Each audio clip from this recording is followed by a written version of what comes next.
Good morning, good morning, good morning. It's a beautiful day in Old San Juan, Puerto Rico. Today we are on our way to get some chicken ice cream from Señor Paleta and enjoy a walking tour from free Old San Juan walking tours. Join us. Vieques Beach is calling my name. El Yunque's rain never feels the same. Bombay plena moves in my feet. Carnival lights up every street. See it right there. We're going to Señor Paleta, Mr. Ice Cream, Mr. Ice Pop, and we'll get this chicken ice pop. Here's chicken ice pop, you heard me. We have got the chicken ice cream, y'all.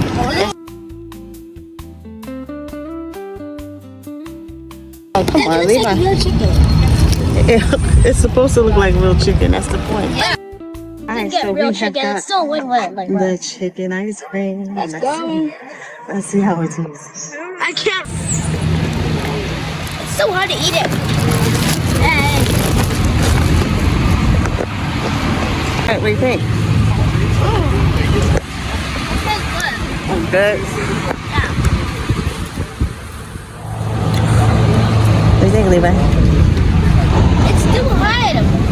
It tastes nice as well. It's hard, but it tastes nice. What do you think?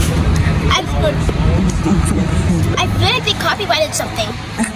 What, fried chicken? No. Yeah.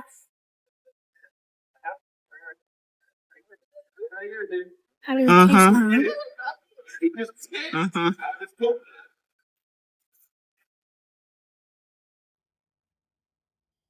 Soy boricua and I sing it loud. Dancing in the streets, feeling proud. From the mountains to the coral sea, la isla del encanto, home for me.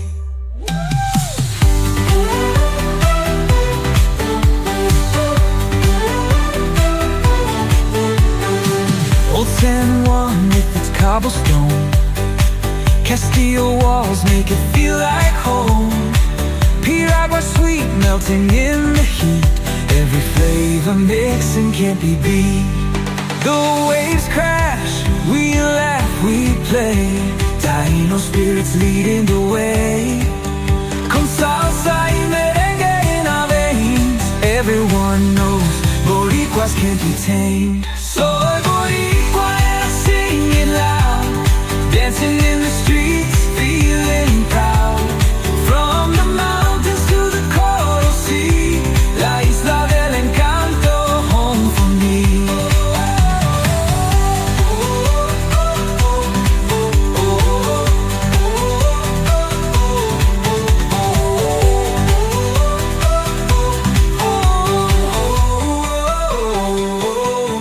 Home for me. Soy Boricua and I sing it loud. Dancing in the streets, feeling proud. From the mountains to the coral sea, la isla del encanto. Home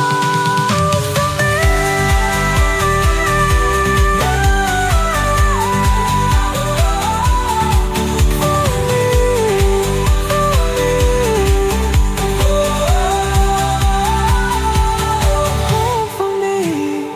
Alright, here we are in Old San Juan getting ready for our free walking tour. You can go online. I'll put the link here. They're free. They're 2 hours long, so let's check it out. I've been raised in Puerto Rico my entire life, particularly in the area of Santurce. Maybe some of you guys are from the cruise ship and you're not going to be passing through Santurce. If you've arrived through car, you probably pass through Santurce. If you're from cruise ships, you probably are not going to be seeing Santurce. In terms of the first people that are known to be establishing the area of Puerto Rico, it was the Arahuacos, as globally people know the Arahuacos, or in Puerto Rico and in the Caribbean, what people know as the Taínos. The Taínos, by the way, is something different from the Arahuacos, ¿verdad? Pero most of them had from the bloodline of the Arahuacos. They're 80% Arahuacos, okay? In terms of their process, they went from Venezuela, from the South America, and they traveled towards the Caribbean. Being in the Caribbean and the Arahuacos in general were excellent travelers, and they would travel in massive velas people all over the area of America. One of the reasons that they moved to the area of Puerto Rico was because Puerto Rico is right in between the area of South America and North America. To the 1700s, 1600s, 1500s. The first school built in the U.S. I'm going to be going to the eastern side, so I wanted to include it on the first part of this. And I'm going to talk specifically about the buildings. This I know I get a lot of questions about. Oh, this is not bad. I want you guys to notice. Oh! It says do not touch. Do not touch. Do not touch the button. Okay. History between the two flags in Puerto Rico. In Puerto Rico, there's two flags. Always notice that the color blue of the flag there is always going to be either the dark color blue more similar to the U.S. blue or the light color blue, and that's the original. Okay? There's a star, sometimes it's slightly tilted, there's a straight. And all these things have different meanings in Puerto Rico. And I always get this question on. We get a question on the tours about that, so I kind of bring it up.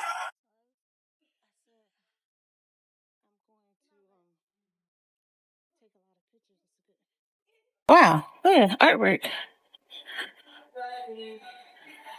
This is cool. Ever is because the sun is always going to be right there in the middle.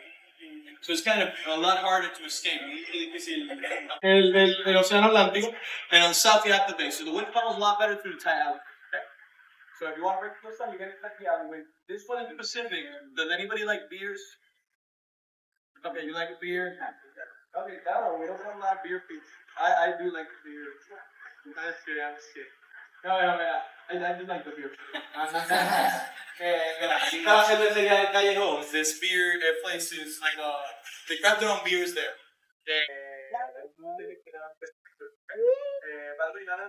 They have one from Old San Juan, take one, say that, now they're going to say which one. The thing is that due to this history, that flag has represented independence still to this day, all the way. In terms of the other counterpart, between the 1895-98, there was a lot of controversy between the independence movement here all the way up to the 1950s with the federal government, right? Then in 1952, after World War II, people said, okay, colonialism produces war, so let's create the Church Free Association, right? When they created the Free Association, they made the Commonwealth of Puerto Rico, which is currently Puerto Rico. They established, for example, the Republic government that you have in the United States. A copy of that they established here. But they also placed a new flag in Puerto Rico, the official flag of Puerto Rico. Okay? Crazy thing, Puerto Ricans will participate in the Olympics and all these things, but they participate with the flag of the Olympics rather than their own flag. This entire thing. But nevertheless, in 1953, they established the flag, and that flag came with basically the same body. They just slightly tilted the star to be a straight star. They changed the meaning of the star. And they changed the color of blue to a color more similar to the U.S. to represent that alliance with the United States. Okay. Ask the waiter that you meet. Ask them if they had like a basement. Old San Juan is a place that, in Puerto Rico we don't have basements, but Old San Juan has them. But not because they were basements, it's because before they used to be these underground tunneling systems that went all the way to the fortifications. The idea that what the Spanish wanted is that it's not only that the city, that the fortifications are a battlefield, it's not that. The entire city is a battlefield. And we have to have control of the battlefield, so we have to be able to deploy troops anywhere. Okay? So the Spanish get these underground tunnels so that if they get infiltrated, they can flank their enemies. There's multiple attacks where this was used, and multiple attacks where James would save their life being able to have these underground tunnels. Okay? I want to mention real quick the Franciscan Church where we're at. We're in the Franciscan Church. This street is named after the Franciscans. The Franciscans, the Franciscanos, were the second religious group to arrive to Puerto Rico, and probably one of the most influential ones. They were brought during the time that they were creating it in 1920. They were brought to so for the soldiers to be blessed in the act of war. In terms of this, and the Dominicos were brought to the Dominicos, that's another religious group, that's the first thing here. They were brought closer to the area of Edmora, and they established their church there, and their convent as well. And the Franciscans had their church here, and their convent in this building here. But something to notice is that this building, okay, the thing is, it's pretty much close to the time period that we transferred to the United States. So really, the U.S. didn't really have that churches. It was a form of multiple things. It was like in a blessing of God. If you were buried in the house of God, you were buried in a holy place. Also, a lot of things of social inequality in the sense that if you had a lot of money, you could be buried, right? But nevertheless, that stopped in 1813 because Carlos III, which was the king of Spain during that time, he said like, okay, we're having too much plagues. Maybe one of the reasons is we're burying people inside here. So they banned that thing in 1813. The thing is, in a lot of Latin American countries, including Puerto Rico, that didn't really process all the way up to the 1970s, basically, here in Puerto Rico. People kept burying people inside the house of God. And it's because it became a tradition, and people even protested against magic here in Puerto Rico last time. Okay? So yeah, but now, aside from talking about that, we're going to be now talking about the buildings here. Fear believes that the buildings' colors are from the Spanish time. Nobody, right? Okay, but that's correct, okay? I'll never forget when they had to take the tourism exam to get the license. They asked you, why is there colorful that called Cartagena, Colombia? Does anybody know Cartagena, Colombia? Okay, for the people who haven't been, if you look up Cartagena, Colombia, you're going to confuse it with Old San Juan. We even have a fortification which is literally a carbon copy of the one in Cartagena. And the point is that they got inspired through that and from all the tourism and the Spanish colonial architecture. They brought the colors in 1950. Before 1950, every single building here, and by the way, you'll still see this with the historical buildings, every single building here was painted white and gray. Okay? For example, the House of the Governor still maintains this color. The Antique Casino that we saw, it's an historical building, so it maintains its color. And for example, the first Westfield School, it's a historical building, so it maintains its color. Okay?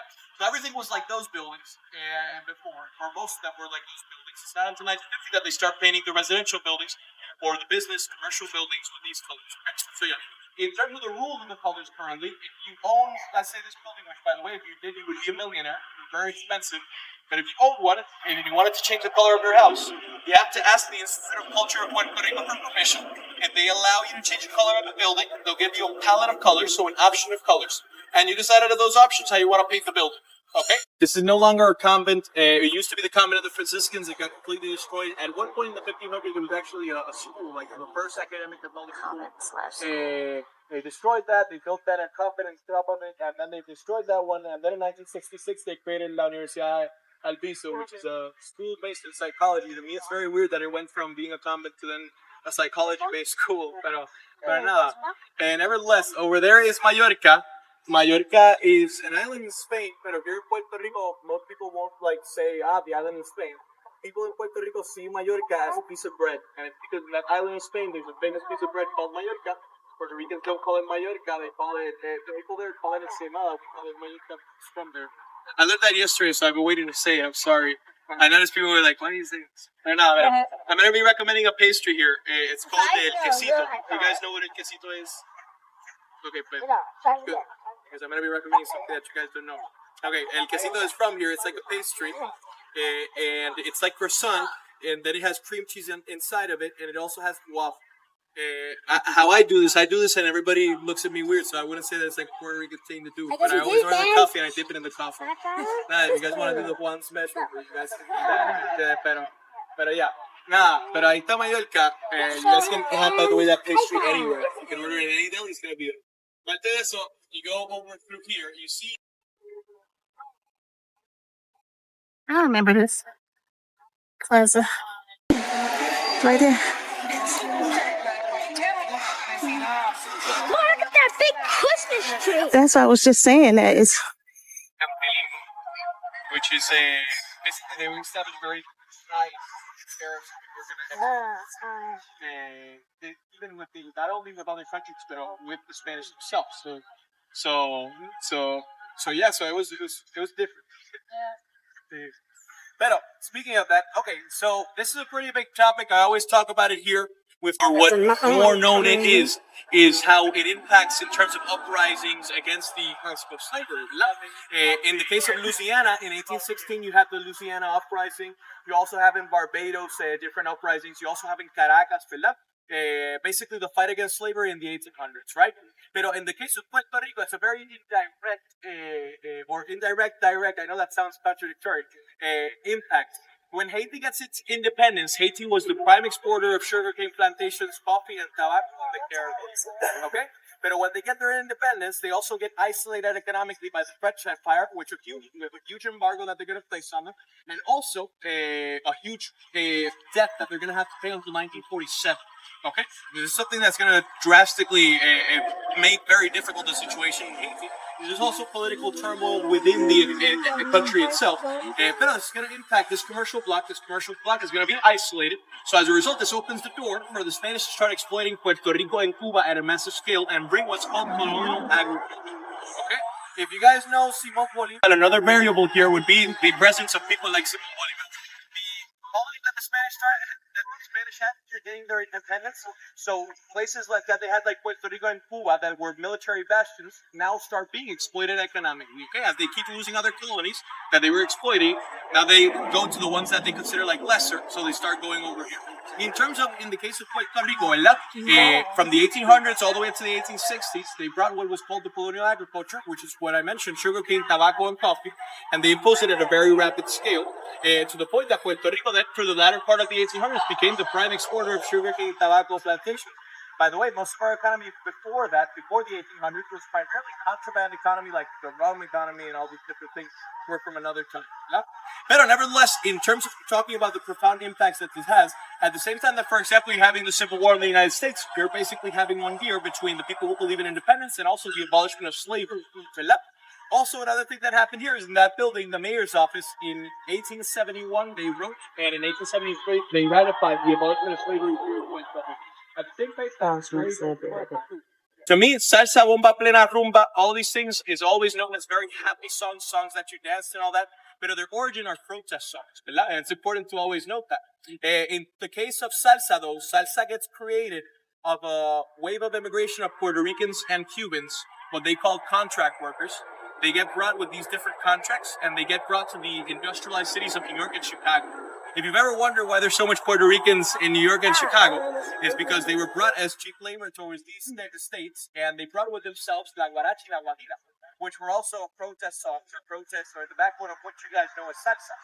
The thing is, they mix with another African-derived form of music, which is jazz, and they eventually create Latin jazz and salsa music. These two forms of music eventually start going back to Puerto Rico, and they impact what in Latin America you hear as Puerto Rico. Also, I will say that Colombia has another history, and other countries in Latin America have their own form of salsa. And so I wouldn't globally, pero Mark Anthony and all the guys that a lot of people from America know as salsa, a lot of them are from Puerto Rico. Their origin starts with that. Tite Curalao, specific, was a person who was living over there and then came back to Puerto Rico. Crazy that mofongo costs you currently $25. I'm gonna save you $25 right now, okay? You go to the marketplace, any marketplace of the different places where they sell like plantain. You order the plantain, you cut it up, you get a little bit of garlic, you get a little bit of oil, and you put it in a pilon. You mash it up, you cook a little bit of chicken. You save yourself $25 for a mofongo. Mofongo was cheap food that was in los distintos barrios in Puerto Rico, and now it's become a very expensive thing, a very expensive dish, but its origin is a completely different thing. Salsa is the best thing that you can do. Salsa is one of the most wonderful experiences that you can have. And here in Old San Juan, there's multiple places which are known for salsa, and you can go to Echo Sports Bar. There's a place that they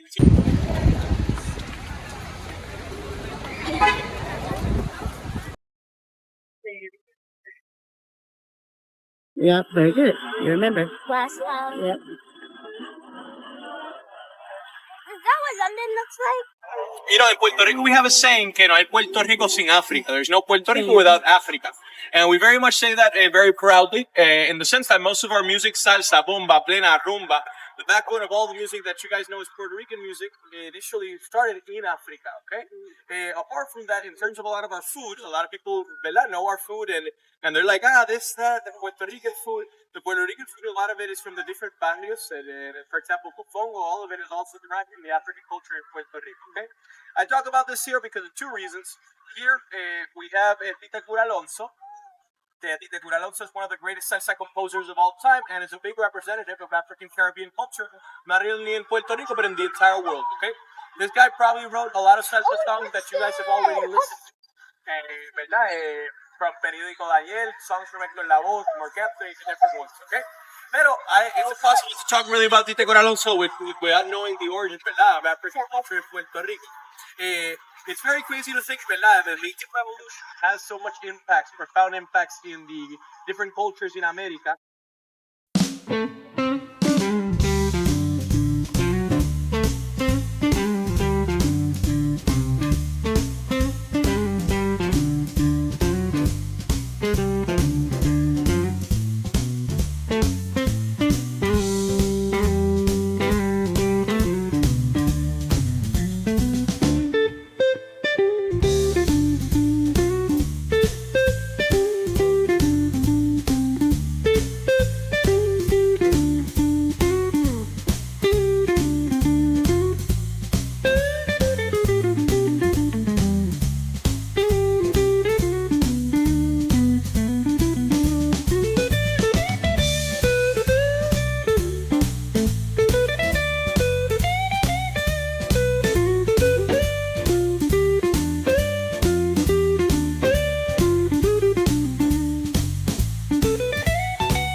complicated issue. Yeah. And we would be. I always say that when we talk about state and independence and those things, it's like it could be a conversation for hours. So yeah.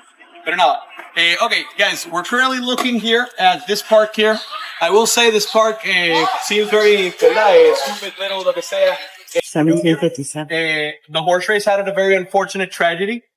Somebody fell from the horse, lo que sea, supposedly died, and the bishop supposedly brought the guy from the dead. The thing is that in the honor of the bishop, they created the Chapel of Christ. The thing is, if you go inside, there's a tribute that you can leave to the guy, lo que sea.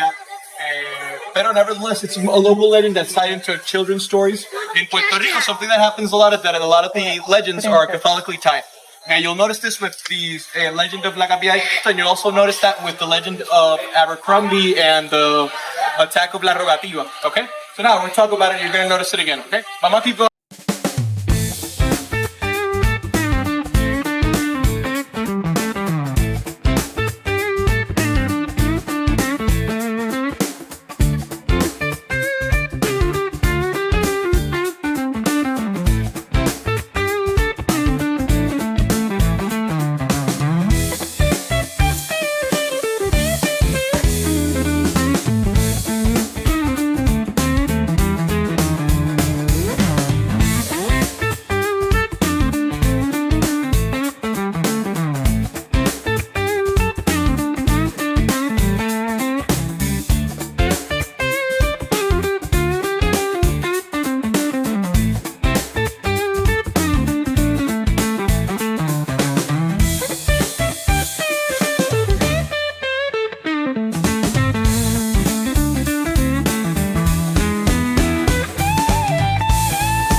Travel different things, so they brought these ones all the way from Liverpool.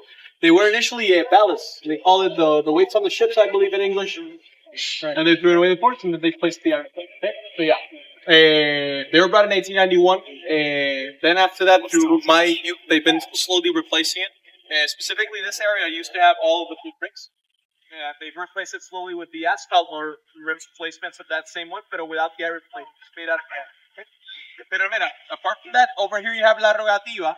La Rogativa is a legend here in Old San Juan that supposedly in 1797 there was an English invader called by the Abercrombie. He infiltrated Old San Juan and he did a naval blockage on the area and stopped the supply run on the Spanish here. The thing is that this lasted for around 4 months. These soldiers were losing out on supplies, so they asked the church to do a procession.